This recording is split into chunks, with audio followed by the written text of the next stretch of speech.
na gani wallahi na ga an shigo da ita.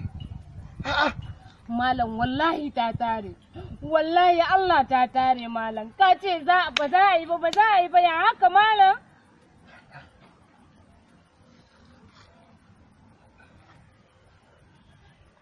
Kai, jiya da ƙasa ta nuna min cewa ga ta akan gado.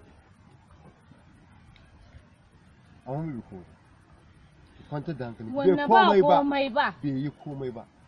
Ya za ka ce bai yi komai ba malam? Ya aka yi kasan bai yi komai ba? Gashi ƙasa ta gaya min. Ni ba abin da ƙasar nan za ta ƙara gaya min. Wallahi malam ta riga ta tare, ka ce ba zai yi ba, ka ce ba zai yi ba, ya je ya yi.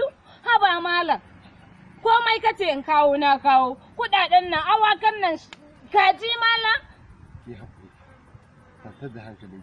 Ina hankali na zai kwanta ta shigo. Jiya da ta tare ne a watan ta. Ai a batan wata ta tare.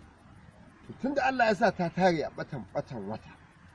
To mu kuma za mu yi amfani da batan wata mu mata aiki tunda babu tsarki a jikinta. Ai yi dariya.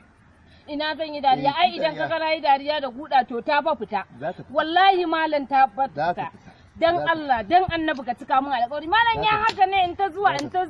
Za ta fita. Yanzu an san kin zo nan ne? Yawan fita ta aka san inda nake lifkawa, a ga yau na fita gobe na fita, me bi ma ba tambayar shi nake ba, fitowa ba kawai nake. Kin zo a daidai, kin san shi dan kwaisa da rana yake zuwa. Dan kwaisa yana nan, zo mu ji. Zo mu ji. Da abin zo ki ji. Kada ki sauki.